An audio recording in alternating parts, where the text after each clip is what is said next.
paalala. Paalala natin sa mga kasama natin, yung mga nakalimot. Hindi tayo Diyos. We're not gods. I do understand that people tend to forget. Especially yung mga katulad na ganito, yung mga highly perishable knowledge. Ang ISO, if you don't practice it, you tend to lose it. Parang muscle ba? Ang muscle kasi pag hindi mo ginagamit, maliit, yun din ang knowledge. So at the end of the day, you tend to forget. Sige nga, please, yung mga nandito last time, to the best of your ability, kung ano yung natatandaan. You don't have to be very precise. Anyone? Sir, ang nararamdaman ko, sir, Only one. Only one. characteristic na auditor. Anong characteristic ng auditor? Honest, and Why? Why do you want to be honest? I cannot audit what you do. Kasi hindi mo Ah. dapat mag-pretend na alam mo. Honesty is more of like, honesty is more of hindi yung, Marami.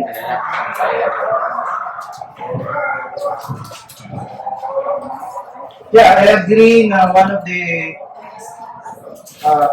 it's honesty, no? You should be honest. Yun nga yung madalas nating nagiging issue sa audit, na kapag nagpe-present na si auditor, kayo, if you present your audit report, tendency kasi is we try not to say yung offending things. Madalas, ayaw niyo magsabi ng NC or non-conformity. Madalas, ayaw niyo sabihin kung ano yung opportunities for improvement. Ayaw niyo sabihin because you are afraid, baka magalit sa iyo yung audit mo, sumama ang loob nila. But, ang sabi nga natin, isa sa mga attributes ng isang auditor is to be able to be honest. Kailangan yung sasabihin mo is kung ano yung report mo talaga. Ganito lang yun. It's better that they know the truth and it hurts rather than hindi nila alam, tapos in the future, malaman nila may pagkukulang pa sila.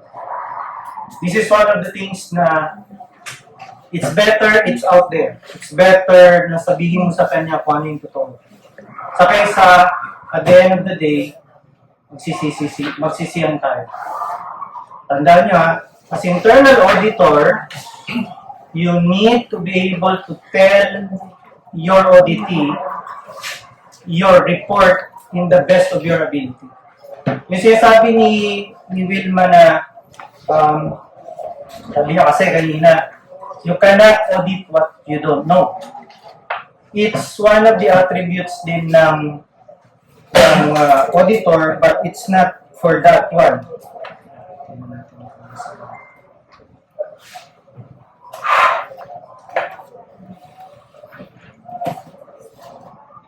So, umabot na tayo dito. I hope that you have already effort talaga kayo because gusto ko na tapusin yung part na to. So, as a brief review lang ng last natin, we have different types of audits. Ano nga ulit yung first party audit? Ano yung first party audit? Yung pag-audit internally. So, you will become future internal auditors. The word is internal. The operating word is internal. There's a difference between internal and external. Yung second party and third party are all external. They are not internal auditors. What's the difference between the second party auditor and the third party auditor? Any ideas? Sa mga hindi naka-attend last time, pero kung pinanood nyo yung YouTube, you will know. Basta palagay nyo, hula. What is the difference between third party and second party auditor? Try lang.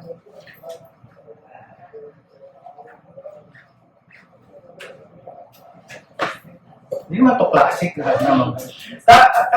Let me very be clear. This is not a class. This is not a lecture. You know why? Because we are all professionals. You are not my students. Tandaan yan, you are not my students. You are my colleagues.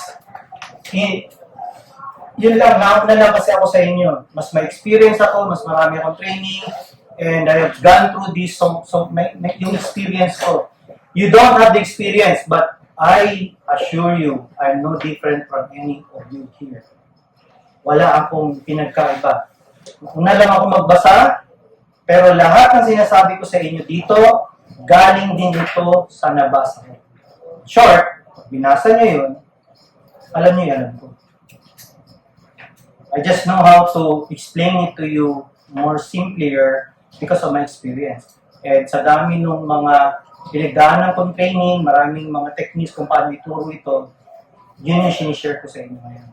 But I assure you, you only need to read yung Biblia natin. Ano yung Biblia ulit natin? The ISO 9001-2015. Pag binasa nyo yun, you're no better than I am.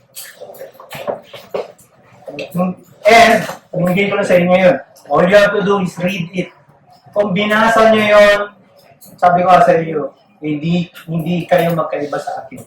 Ulitin ko, what's the difference between second-party audit and third-party audit?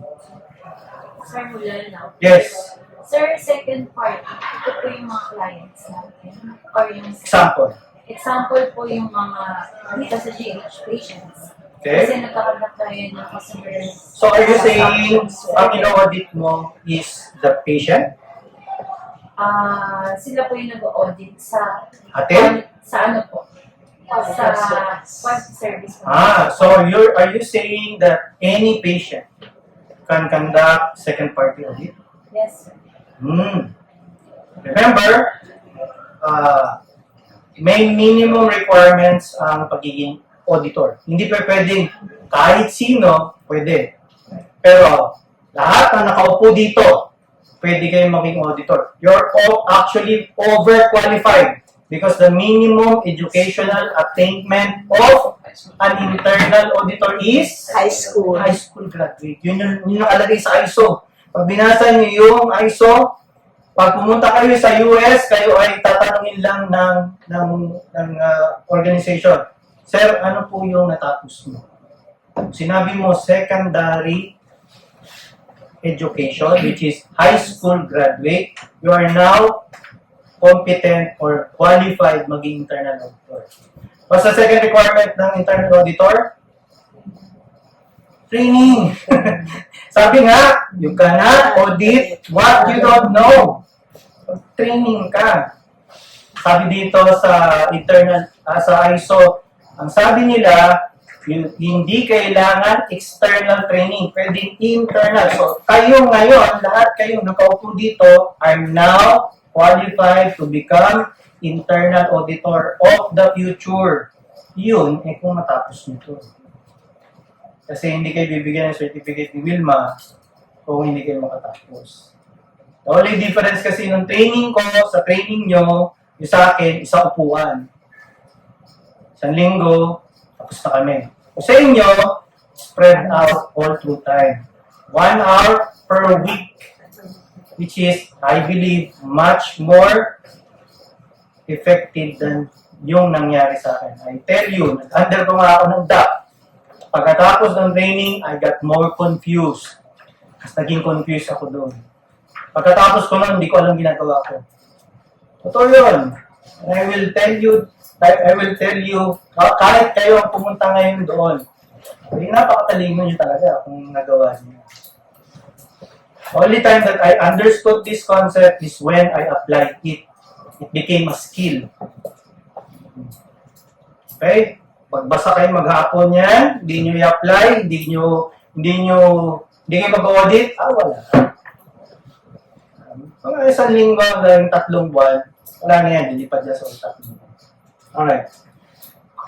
So, the second party audit is not coming from the customer because your customer is the source of your feedback. Right? So, yung second party audit is the audit that you conduct on another organization. Example, si ma'am. Diba may laboratory tayo? May sinesend out ba tayong laboratory? Yes or no? Yes. Si BDM, si QMMC, question, do they have the same quality that we have? Answer is, no. Now you can conduct second party audit sa QMMC. You can require them. And tayo ang magpapadala ng auditor. Pwede yun. That is what you call second party audit. The third party audit, you already know. Ngayong December yan. That is our certificating body. Alright, so, ano nga ulit? The first party audit is what? Internal audit. Ang second party is what? Partners. Pwede rin, actually, pwede rin sila. So, example, tayo, nakakandak tayo mo, di ba, ng medical, ng PFT. Sino ang pwede yung second party audit sa atin? Ha? TS, yes. DHRDD, yes. Kasi sila ang nagkakandak ng PFT. Not us. We're just their supplier. Supplier tayo ng what? Medical result. Sila, pwede sila mag-second party audit. Punta sila dito. Audit nila tayo dito. Pwede yun. Alright? Sige. So, sinabi natin, maraming different types. There are internal, external, financial, and depende kung ano yung types of audit. Okay? Okay na sinasabi ko sa inyo, yung kanina, di ba? Supplier audit. If anyone is supplying us anything, you can audit them. Okay. Sino yung audit team? Alam na natin to. Okay, si Ma'am Homo, QA head. For now, I am the lead auditor. Kasi umalis na si Ma'am Parinas, umalis na rin po si Ma'am Ruby. Next year, July 1, wala na rin ako. Okay, I will not be here anymore. So, good luck doon sa susunod sa akin. You should be more experienced than anyone else here. I recommend si Wilma. Oh, bakit? Alam mo, yung experience mo dito is valuable. Don't worry. Okay, so ito na yung sinasabi natin kanina, di ba? Yung different roles and responsibilities. So, sabi ni Wilma kanina is honesty, right? And ito yung isa, expertise. You cannot audit what you don't know. Parang awa nyo na, huwag kayong mag-audit, magmarunong-runungan doon. So, before you go doon sa lugar, meron tayong tinatawag na document review. Ilang buwan bago tayo pumunta para mag-audit, nire-require natin mag-submit ng documents. 1 month. Kita mo? Bakit 1 month? Wala lang, market lang kasi ng internal auditor. Hindi! Kaya tayo nagpapa-require ng ganon kasi nga gusto natin ahead of time, i-reviewin muna.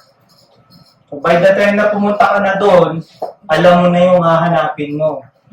Random sampling ka na lang. Okay? You should be able to identify also sa 100 dokumento. Ba hindi mo lahat yan pupuntahan. Kasi sa sinabit nila, doon pa lang may makikita ka na. Naku, NC ito. Naku, OFI ito. Naku, commendable findings ini. Ang tanong, validated ba? Kasi, is different ang nasa papel, iba rin yung nangyayari. Marami po niyan. Alam mo yung pag nag-submit, mainit-init pa. Bakit? Copy print lang. Copy print lang ng dokumento. Alam ko yun. Kasi pag tinanong ko yung tao, ano to? Ano tong dokumento? Ha? Nagulat yung mga 50% ng tao. Ano yan, sir? Bago yan. Ganun ba? Nakadate pa naman dito, anti-dated pa. Mainit-init pa. No? So, Tandaan na, ang pagiging auditor is partly investigador. So, dahil nga pulis tayo, except for our NUPs here, you should have that investigative lenses at maka-detect ka.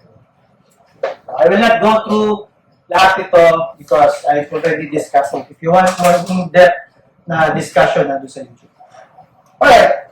So, planning the audit. You should be planning the audit. I don't know kung nabigyan tayo ng copy ng mga audit plan. Meron ba? Sir, meron po yung mga dati na, pero yung mga bago, binigyan ko po ngayon. Yun nga lang, sir, kulang kami sa supply ng papel. Kasi nag-iipit na rin sa MPD sa taas. OFI. Sabi ko sa kanila po, i-print na lang po nila. Nangako, natupad, ngunit, kulang. OFI yun. Alright, so, Sila meron na. okay, so ang audit plan, papasawag mo na lang doon sa mga wala. Sino yung wala ang kopya ng audit plan? Alright, so the audit plan, if you could see the audit plan, pakibasa muna yung mga title lang, yung subject. Kahit sino. Ano yan nakalagay dyan? What is the objective of our audit plan? To verify whether LPGH effectively implements and maintains its quality. Alright. So, again, we're not in a reading class. What the intention of internal auditors is to be able to plan everything ahead of time. So, ibig sabihin, yung audit natin next year, pinaplano na today. Ngayon pa lang, pinaplano na. So, ang ending netong klase na to, although mag-audit tayo sa December, tayo ang pagagawin ko ng audit plan for 2020. Each of you will submit your own audit plan. Pero, siyempre, as a practice lang naman, practice, you will submit an audit plan of the section of your choice, except your own section. Why? Because you cannot audit your own. Pumili kayo. So ngayon pa lang, nag-get na kayo ng mga gusto niyo i-audit. Hindi ko na alam kung sino. Bahala kayo. I'll give you the free range of what department or section you want to audit. As long as within scope. Yung nasa scope lang, okay, mga audit nang wala sa scope. Out of scope, tawag doon. Nakagalit sila sa inyo. Hindi mo ako sama dyan. Okay? So, mamili kayo. It's either the management, top management, the core process owners, or the support process owners. Pili kayo doon. Wala na kayo kung sino gusto ninyo. Point and shoot. Pero kayo ang gagawa ng audit lang. Okay? So, you need to plan the audit. Why? Because we are not inspectors. Hindi tayo IAS. Yan ang difference ng audit at saka ng inspection. Ang inspection, hindi handa. Inspect yan, inspect. But the auditor will tell you, uy, mag-audit kami ha. Mag-audit kami. Kailan sir? Next year. Ganyan ang auditor. Ganyan tayo mag-audit. Walang biglaan. Walang bulatan. Kaya para sabihin ng mga auditee, ay, nabigla ako, shock ako. May problema ang awareness. 7.3 yun. Okay. Galing, no? Lahat ng mga sinasabi natin, meron palang pros yan. Okay, conducting field work. So, one of the roles and responsibilities of internal auditor is to be able to conduct field work. Ibig sabihin, although nag-submit na sila sa atin ng document, you need to conduct field work. Ibig sabihin, you need to go to this site. Observation. Okay, you need to observe. Talaga nga ba naman yun yung nakasulat? Yung ba yung nasa process? Yung step 1 ba talaga? Step 1? Baka naman yung step 1 is step 6. Or baka naman sinasabi nila may step 10, wala naman palang step 10. In reality. Yun ang ino-audit natin. Okay? Meron pa dyan? Submit. Policy. Tapos, ang gagawin ko ngayon yan, magkakaroon ako ng focus group discussion. Patatawag ko yung tao. Ilan ang tao niyo, sir? Sir, ano po kami dito 10. Okay, sige, bigyan mo akong 5. Hindi na lahat. Kasi interviewin ko yung 5. Pero focus group discussion. Tatanungin ko sa kanila, alam niyo itong policy na ito? Pag nagsabi, sir, bago yan. Hindi totoo ito. Ibig sabihin, yan nyo lang nakita. Pwede rin namang key informant interview, KII. Kung ayaw nyo yung grupo, pwede nyo puntahan yung key personnel, boss o assistant boss. Sir, pwede based on sa aming audit plan, nakalagay po dito, interview po kayo. Tapos meron ka ng preset na questions. Hindi ka pa pwede pumunta doon tapos wing it. Hindi nakaplano ang audit. So alam mo na yung mga tatanungin mo. Kaya nga binigay sa yung dokumento ahead of time. Sir, sinabit niyo po kasi sa akin yung policy nito. Sir, can you explain ano po yung policy? Tapos di niya rin alam. Tapos siya pala mapirma. Ay, NCU. Maglalabas ka ng policy na hindi mo alam. Okay. We also assess compliance and effectiveness. So it's not enough na meron naman kaming process flow chart Oo nga, may process flow chart ka nga. So what? Hindi naman sinusunod. Tapos puro pa reklamo ng customer. O yung supplier, reklamo. Sir, dami naman lang ginawa. Bis na napapabilis tayo, bumabagal lalo. The violation ng ease of doing business. Republic Act pa man din. Daming hinahanap. Sabi na nga ng batas statutory requirement. Sinabi niya, padaliin mo, streamline it. Hindi mo pa rin sinunod. Effectiveness. It's different po ang effectiveness at saka efficiency. Alright? Ano difference ng effectiveness at efficiency?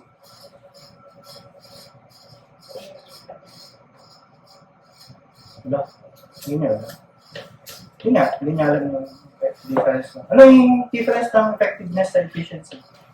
Effectiveness, Attainable objective. Alam na. Efficiency with, siya. Wala akong Achieve magla. on the target date. Okay? Sorry susulatan ko to ha. Yes, sir. Ito, ang point A. Okay? Ito, ang point B. Ito, ang point A, point B. Right? When you say you are effective, ano ibig sabihin nun? Every time, from point A, makakarating ka dapat sa point B. That is what you call effective. Ito ang sample. Ito, ano to? Not effective. Yes. Miss. Is that effective or not effective? Ineffective. Taas ang kamay ng sabing effective. Taas ang kamay. I wanna see. Effective. Sinabing hindi effective. Taas ang kamay. Ano, iba? So, Hindi pwedeng end. effective and kung yung target time niya Tandaan nyo, di ba sabi natin, as long as you hit the target, that is what you call effective. Yun lang, hindi siya efficient. Anong efficient? Ito ang efficient. The shortest road between 2 points is a straight line. O ito, ano yan? Not effective. Not effective. Efficient, but not effective. Diba? Yung mga maraming magagaling na shooter. Mga shooter. Shooter, are you ready? Stand by. Bilis efficient. Pagtingin doon sa target, Wala. awol. Effective ba yun? No. So is it possible maging effective ka and yet you're not efficient? Yes. Oo, every time na lang na dumating naman yung order after 1 month. Pero effective siya. Hindi nga na siya efficient. Okay? So, ibig sabihin ko, sir, nakalagay po dyan, malinaw. Nangako ka, nagsulat-sulat ka pa sa policy mo. May batas, may statutory requirement. May customer requirement. Sabi ng customer, ang bagal naman. Sana naman bumilis dito. Tapos di ka nakinig. So, you're not effective. Kasi may reklamo ka, tapos hindi mo na-hit yung targets mo. Pero it's another thing to tell you na you're inefficient. You might be effective. Oo. Utusan ka ni Chief PNPGH, sabi niya sa'yo, "Pero mga to, yes sir!" After 1 month, aba, kumpleto. O, na-submit mo. Problema, 1 month. Hindi ka alam, efficient. Okay. Pero effective ka. Hindi pwede sabihin ni CEO sa'yo na hindi ka effective. Effective ka, hindi ka efficient. Okay. Next is documenting findings. Ang kasabihan natin dyan is pag hindi mo sinula, hindi nangyari. Sabi mo lang yun. Pag sinabi niya yun, pwede kong counterin na, sinabi ko rin yan eh. Diba? Sabi mo, okay, sinabi ko rin. Sabi mo hindi, sabi ko oo. Sinabi mo yun. Ang tanong, ebidensya ka ba? Kung wala kang ebidensya, hindi mo dinukomento, ba hindi nangyari? Kwento ka ng kwento sa exit briefing. Ganito kasi sir yan eh, ganito yan eh. Tapos tinatanong ka ng ODT. Pero asan po yung ebidensya yung sinasabi mo? Wala. Ikaw naman, as internal auditor, pagpunta mo dun sa section, sir, nakalagay po dito sa process flow chart nyo. Ito po yung nangyari. May step 1 hanggang step 3. Asa ba yung step 1? Hindi na ma-describe.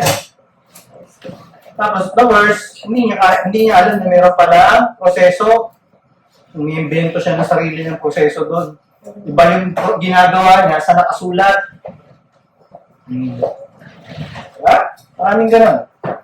And then, you need to report. Hindi pa pwedeng iyo lang yun. Ang role natin, ang role ng internal auditors, kayo po, ang role natin lahat, is to be able to deliver reports. Yan ang purpose natin, to deliver report. Kaya nga sabi sa inyo kanina, di ba? Honesty. Marami na ako experience, sabihin nila, hey, dami mo namang NC, ang dami mo namang OFI, pwede bang bawasan natin yun? Why? Ayaw mo marinig kung ano yung dapat mo improve. Gusto mo, lagi kita bubulahin pag every time mag-audit ako sa iyo. Galing mo naman, puro ka commendable findings. And yet, marami ka pala NC, marami kang OFI.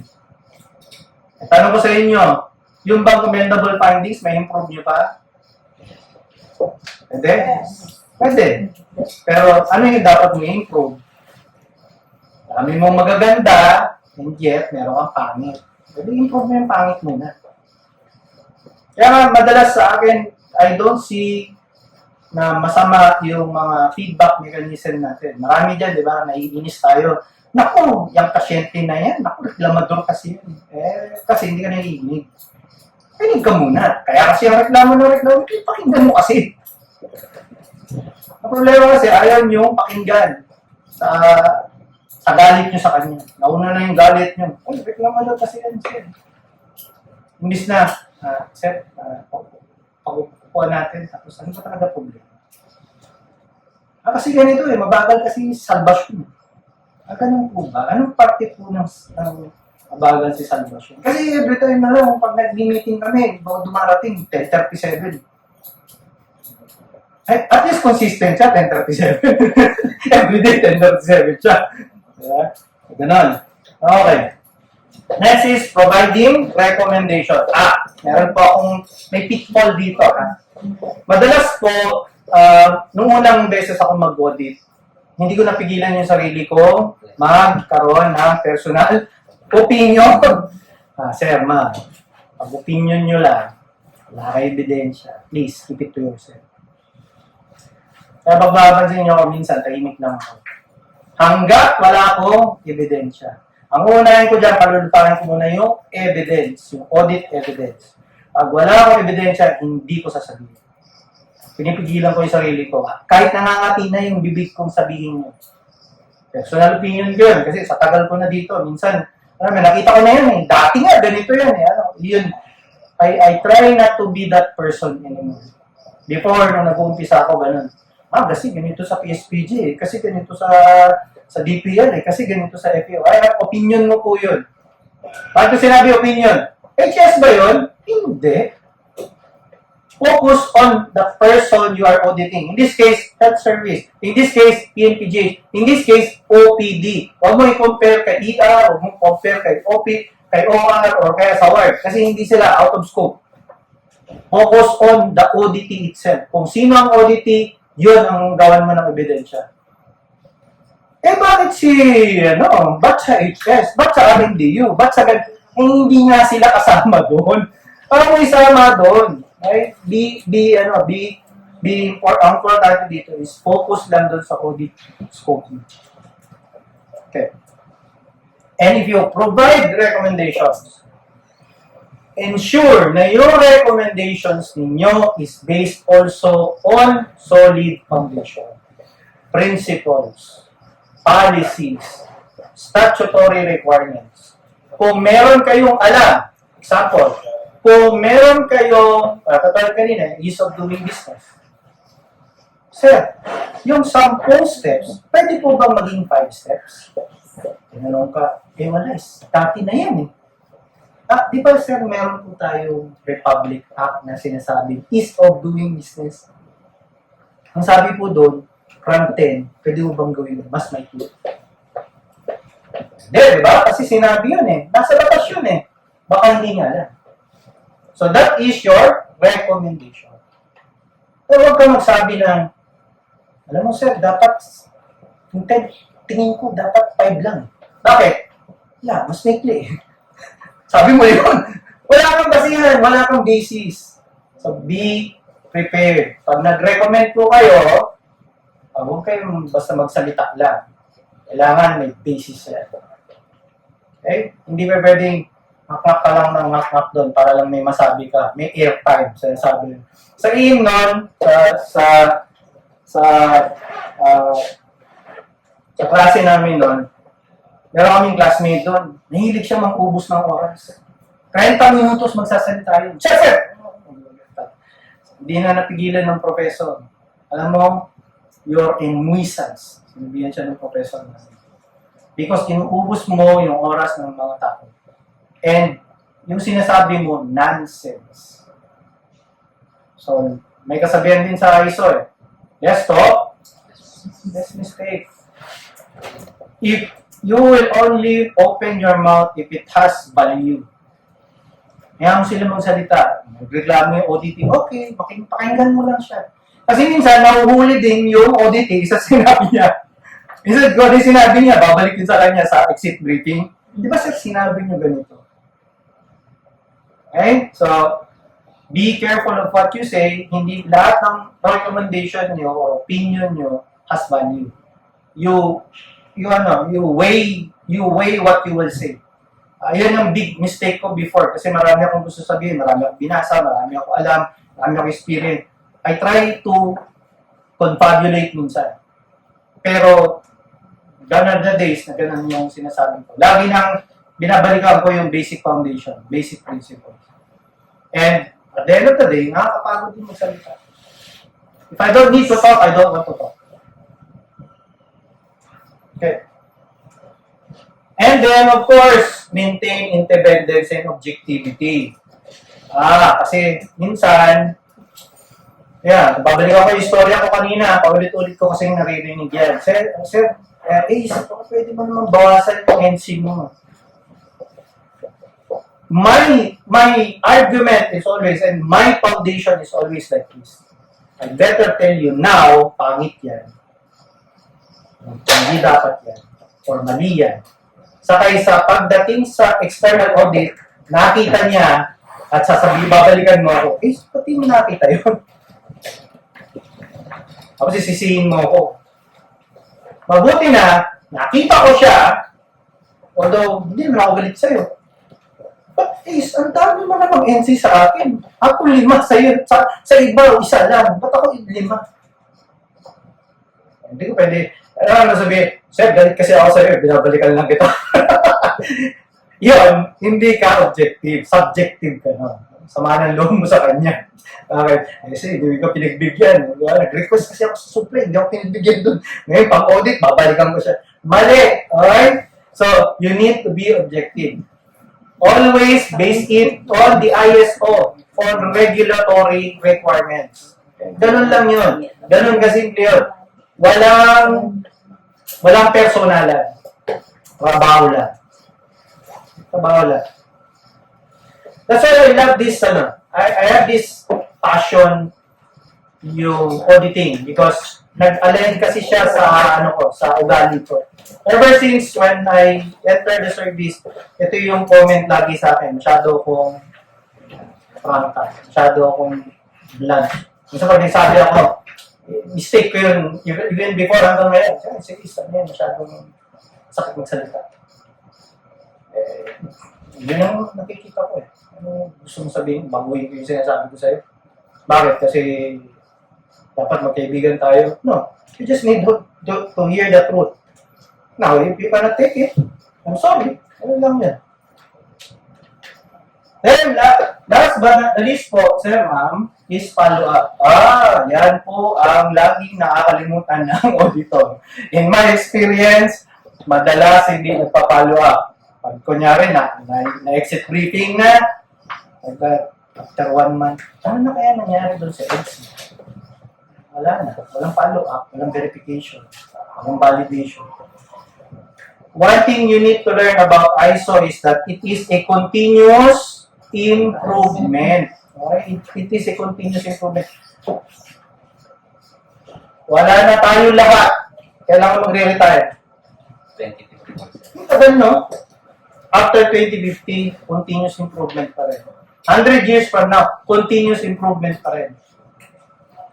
Hindi po tumitigil. Titigil ka lang pag wala ka na dito. O swerte mo kasi wala ka na dito eh.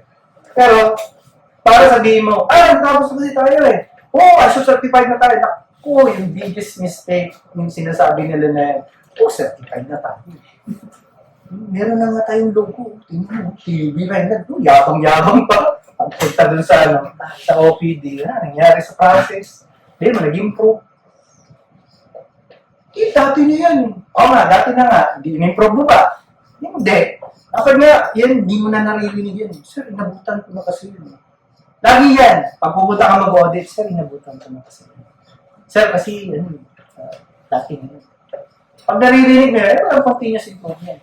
Business as usual. Anong oras na? 11:20. Bilisan na natin ito. Tumagal ako dun. Sorry. Alright, part 3 na tayo. Okay, key principles. I-bibiristro ko lang ito kasi kung ano man yung nakasulat dito, nandun yan sa binigay ko mga document. Dalawang document binigay ko sa inyo, tama? Yung ISO 9001:2015 at saka ISO, yung pang-auditor, yung mga ulit yung makapal yun. Wala. Pang-auditor yun, dalawa yung document doon. Andun to. Yung mababasa nyo to. So, first, customer focus. Customer is always naniniwala ka. Hindi? Bakit? Hindi kayo naniniwala, customer is always right.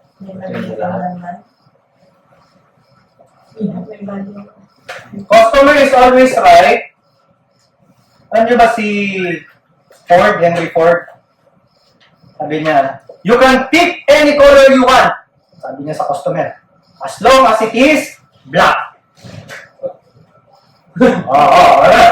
Kaya yung una, yung T1, yung kauna-unang sasakyan na minas-produce ni Henry Ford is color black. Wala kang nakikita ang ibang color nun. You can choose whatever you want as long as it is black. Yan ang sabi niya. So, yung customer, hindi naman siya nurse. Hindi ba siya doktor? And yet, sabi niya, ano mo pulpul yun si ano? Si Pagate. Ano ba ang profession? Gratek. Radtech. Si Radtech. Yan, walang kwenta yan. Hindi ba siya doktor? Hindi ba siya Radtech? Ano karapatan niya sabihin sa'yo? So, customer is not always right, but depende sa sinasabi niya. Yung context ng sinasabi niya. Pero pag sinasabi niya, ba't ang tagal? Ano lang profession? Personal appreciation ng patient. Kaya nga, it's wrong na naglalagay kayo doon yung sa feedback form, naglalagay doon ng competency.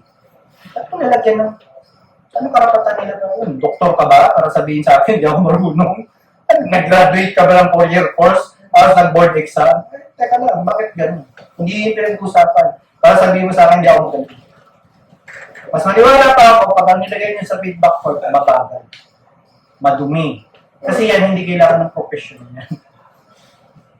Nagtataka ako sa mga ibang feedback form. Haba-haba ng feedback form. Tapos, kalagay doon.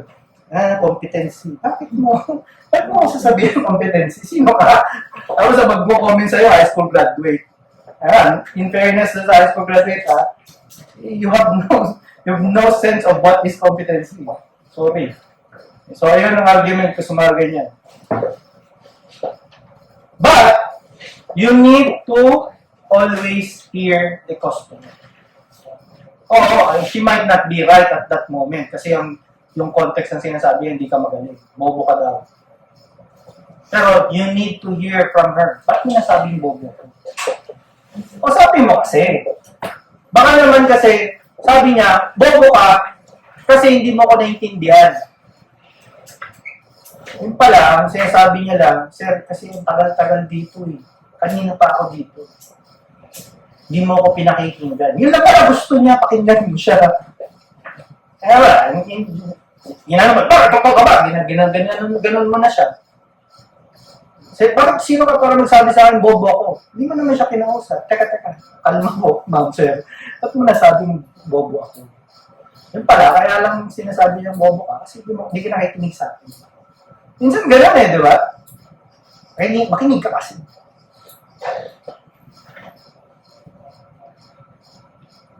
Bakit lahat ng tao gusto sa Starbucks?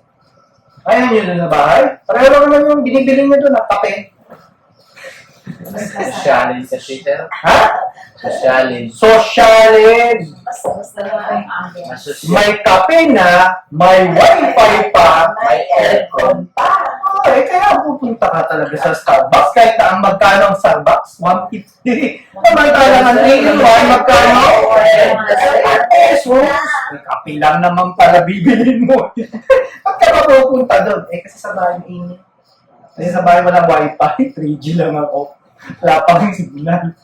Sa Starbucks, ano pa friends ko. So you need to exceed customers' expectations. They expect coffee, yes, pero hindi lang coffee. Mabangong coffee. Nakamagandang cup.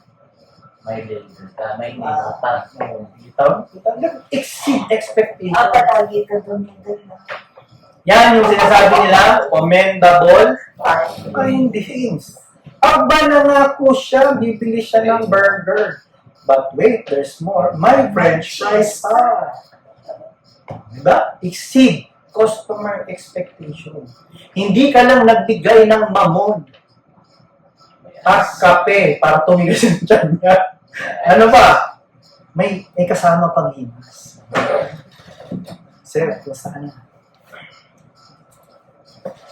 Di ba? Kahit minsan pangit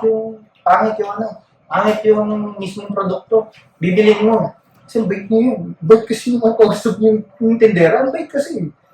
Exceed customer expectation. Okay. So, what is expectation and needs? Ayan po. Self-explanatory. Okay? Ayaw na maghaba dyan. Pero, there are 3 criteria for expectation.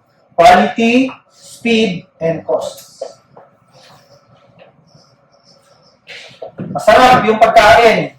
Okay? Punta ka sa Jollibee, masarap siya. Ang problema, dumating, after 1 hour, Anong reklamo? Ba't ang bagal niya? Kasi nga, speed. Quality. Ay, speed. Problema. Mahal. Wala naman akong pera. Hindi ko mabili. Di ba? Yan may cost. So, yung tatlong yan, yung basic parameters ng mga bagay-bagay. Palagay nyo, bakit maraming pumupunta rito sa OB natin? Okay. Bakit? Maganda siya. Mura. Mabilis tapos. Yan lang yun. Kaya, tinatanong ko sa ER, Sir, ba't galing sila sa hospital na iba? Sir, ba't lumipat kayo dito? Libre. 3.5 lang yung kita. Pero pag pumunta ka ngayon, saan? Sa walang bayad, public hospital. Anong reklamo? Sa tagal. Mabagal. Worse, walang quality. Kasi teka-teka yung... Kaya, if you want business, yan yung tatlong yan ang parameter mo. At yan din nahanapin ng customer side. Okay, so, yung customer is part of the interested parties or stakeholders. So, anyone can be a stakeholder. Whether galit yan sa'yo, stakeholder yan. Katulad ng kriminal. Ang kriminal, stakeholder ng pulis yan. Bakit? Kasi magaling ang pulis, galit ang kriminal, di ba? Pag bobo ang pulis, at tuwa ang kriminal. Ganun lang yun. Okay? Ay ma'am, nasa ano yan? Hindi ko yung Nasa presentation mo. dito. Para malina. Okay. Alright. Next one is leadership. Please tell me kung ano nang oras. 11:27. 7:25. Ay, 27. 3 minutes. So, ang leadership po, you need to be able to tingnan nyo yung clause 4. Yung clause 4 at saka clause 6, I think 6 or 5. Tingnan nyo yan. Ano nakasulat? Context of the organization, tapos merong leadership. Saan yung leadership? 5.1. 5.1. Noong araw, yung leadership, pwede mo bang sabihin, hindi na ako sa top management yan. Doon yan sa QMR. Pero yung bagong ISO, nakapokus na po sa top management. So, kailangan you must display leadership. Okay. Engagement. So, ang engagement ng tao, ayan ang nakakalimutan kasi minsan. Magaling ka nga magtanong sa customer. Puro ka na lang customer. Tinanong mo ba yung tao mo? Tinanong mo ba yung employee? Meron customer satisfaction survey. Pero meron bang employee satisfaction survey? Wala. Kaya ang mga tao, bagong Puro na lang customer. Hanggang mo ulit, kinalimutan mo na yung tao mo. Hindi ko na masyadong Then, another is process as approach. Ang ISO po talaga nakafocus din sa process. You need to be able to look at your process and then yun ang ino-audit natin. Okay. Meron akong YouTube nito, isi-send ko na lang sa inyo yung explanation. Okay, hindi ko na muna masyadong skip ko na siya, ha? Sorry ko. Haba kasi explanation nito. So, you might be spending too much. Mamaya, i-send ko sa inyo yung explanation.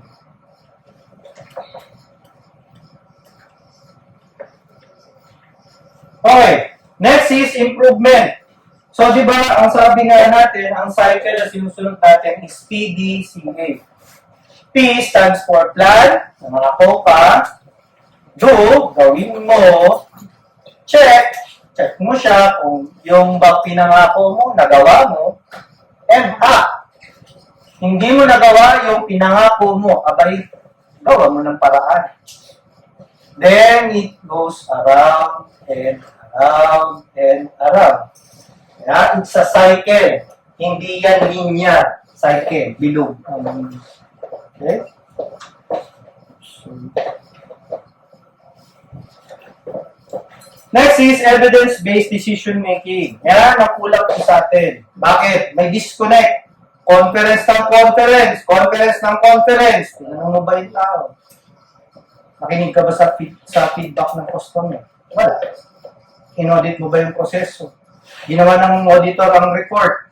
Pero, ako nga, nung dati, ganito ako eh. Dati nga sa ano namin eh. Dati namin pinanggalingan na hindi po, sir. Hindi po ganun. Hindi po ganun lang. Manig ka po dun sa mga reports sa'yo. Evidence-based. Hindi po kwentuhan ang ISO. Kailangan may ebidensya. Sabi nga niya Edward Deming. Si Edward Deming gumawa ng PDCA. Siya yung original author. Without data, you're just another person with the opinion. Kaya ingat kayo magsalita. Pag kayo magsalita, kailangan mayroong foundation sinabi. May evidence. Okay. So there is a difference between a fact and an opinion. Okay? Basahin nyo na lang yan. Nandiyan na yung ibig sabihin. So data is very important because if you cannot measure it, you cannot improve it. Ganyan. Hindi ito pwedeng kwento-kwento lang.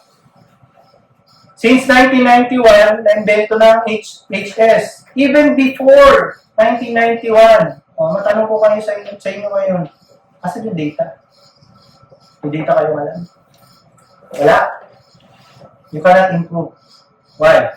Nagkwentuhan lang tayo. That's why yung kay ma'am, yung question ni ma'am is one of the most important position. Yung sa HIMSS. Buti na lang may HIMSS. Kasi nasa kanila ang ebidensya. Pag hindi sila nakikinig kay ma'am at yung pinipresent na evidence ni ma'am every time, laging nadi-disregard yung sinasabi ni ma'am, ay, wala mai-improve. Next is relations management. So, if you engage the people, you must be able to have a relations management. Kasi iba ang approach, iba ang communication strategy, iba ang process kapag ang mag-uusap ay nasa taas, nasa gitna, at nasa baba. And meron din yan yung cross. Magkaiba ang salitaan. Lalo na sa PNP, kasi meron pa tayong rango. Yun yung kakaiba sa atin. Kasi may rango. E sa ISO, walang tinitingnan ng rango dyan. O proseso, ang tinitingnan ng... E so what kung kernel ka? E so what kung kapitan ka? E so what kung NUP ka? Ano? Gawa ba yung proseso? Okay, so you know this one, right? Yun na yan. Kung kailangan. This one, I will explain na lang on another session kasi medyo mahaba po siya. I'll skip it.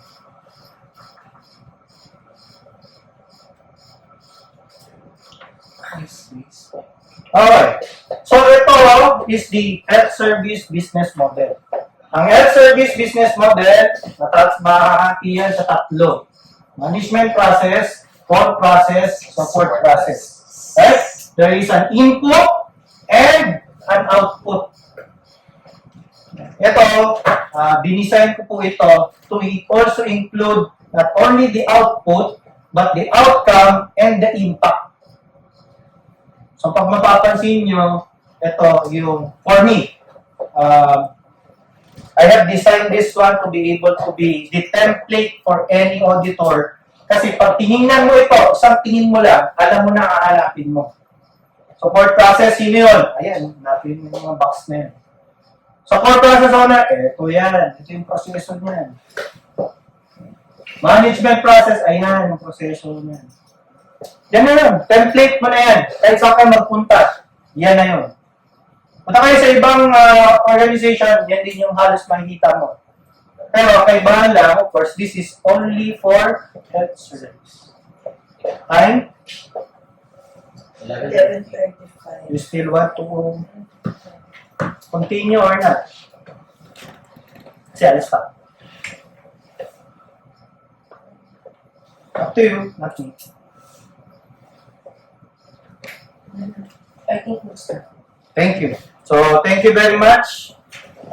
There are other things pa dito. Just support this one on other sessions.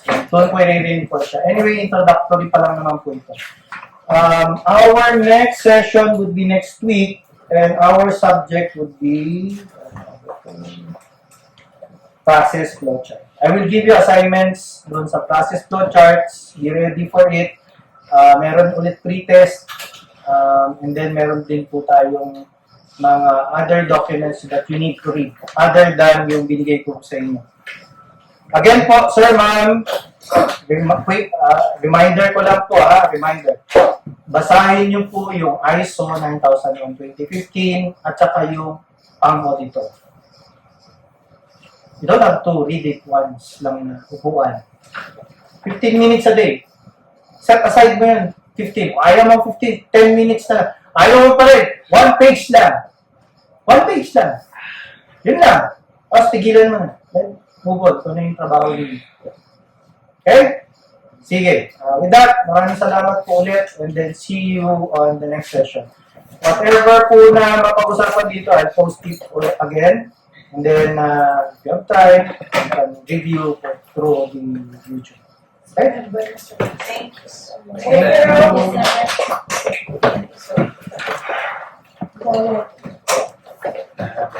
Dahan-dahan. Hindi naman tayo magmamadali. Still